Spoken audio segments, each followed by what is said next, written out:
Everybody, thanks for joining me. So, not going to be able to make it to my destination before dark, so I thought I'd pull over and do our fourth day, sitting here in my truck. And we are in Genesis chapter 3, and the backdrop is Adam and Eve have been placed in the garden, and they have been told you can eat of any fruit of the tree of the garden except for the fruit of the tree of knowledge of good and evil. And the serpent tempts Eve, and she eats the fruit anyway.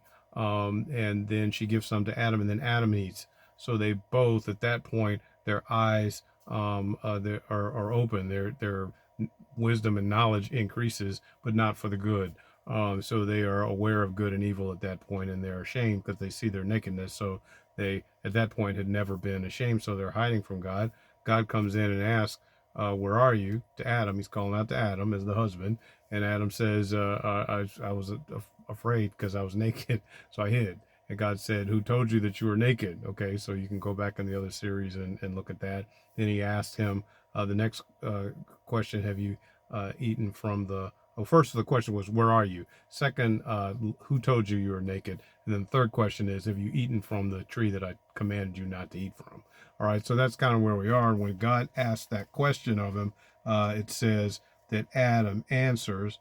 The man said, the woman you, the woman, right? It says the woman you gave, I'm sorry, I'm reading on the wrong line. It says, the man said, the woman you put here with me, she gave me some fruit from the tree and I ate it. Okay, so Adam's giving his explanation there. Then the Lord said to the woman, what is this you have done? So that's the next question. Question number 4. What is this you have done? So God is asking Eve specifically to think about the ramifications of her sin. Okay, and you might say, well, why is he going off on Eve and not Adam? The serpent, they're going to get theirs too, but right now we're just dealing with questions specifically, and God is asking Eve, what is this you have done? Now notice that God didn't say, what did I do? I messed up by giving Adam and Eve free will. See, it has nothing to do with what God created. It has everything to do with what Adam and Eve personally did. Eve personally sinned against God. God gave a command. She did not question whether or not God existed. She did not question whether or not God gave commands. Okay, she did not question whether or not it was the right thing to do to obey God's command. Eve knew that it was wrong when God identified it, and she knew that God existed. Now, thousands of years later, here we are having the audacity to, number one, question whether or not God exists and saying for certain that he doesn't. Secondly, saying that if he does exist, he does not have a written set of understanding for us to have revelation of who he is, that the Bible's written by people only, and that God had no hand in it. That is where we are today in 2023. We have the audacity to say that God doesn't exist. Well, and that the situation that is bad in the world, people say, well, yeah, if there's a God, God did it. Like, everybody's pointing the finger at the wrong individual. God is hitting the nail on the head and saying, what is this you have done, when he's talking to Eve? And he's going to do the same thing with Adam and the serpent, but the serpent's not going to get any grace. Adam and Eve will get grace. And so in 2023, it's the same way. Ask that question to yourself. What is it you have done? After the sin has been identified, after there is an understanding that God has a command, that is the next important question. And guess what? We have far more, a greater understanding than even Adam and Eve did as to what right looks like, with the amount of written commands that we have from God. For example, love God and love your neighbor. Those are two commands that God has given. So if you don't show love to God and you are sinning against God, acknowledge that that is a command that is in the scripture. And then if you've been disobedient, you got to ask that question.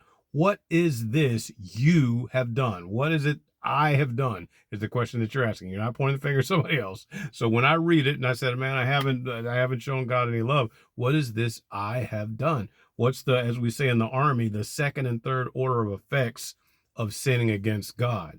And when you find that out, you should understand I need God to fix it. See, Adam and Eve could not fix it. Adam couldn't fix it as the husband. Eve couldn't fix it as a wife, and they couldn't get together and fix it as a team. They were in sin. They were lost at that point, and so lost that they hid from God. That is the exact state of human beings today that deny God. We are hiding from him. We're trying to act like he doesn't exist. We're trying to write philosophies in books that say, well, there is no God. That's the easiest way in our minds to say, to just wash our hands of it. But guess what? God does exist. He does have commands, and he's asking, what is this you've done? And he's doing that out of love so that we can take a look and see. Adam and Eve had no idea that the rest of humankind would be subjected to death because of what they did. And they didn't understand the concept of death, the slow death that they would die over time, and that their descendants would do the same thing. So today, as you ask that question, what have you done? Look at the bigger picture, that when you and I sin, that there's more things that happen. There's a ripple effect, so to speak, that happens to our children, that could happen to our neighbors, to the people that we sin against. And so in order to get this thing right, it is inescapable. We must go through God. God has the provision.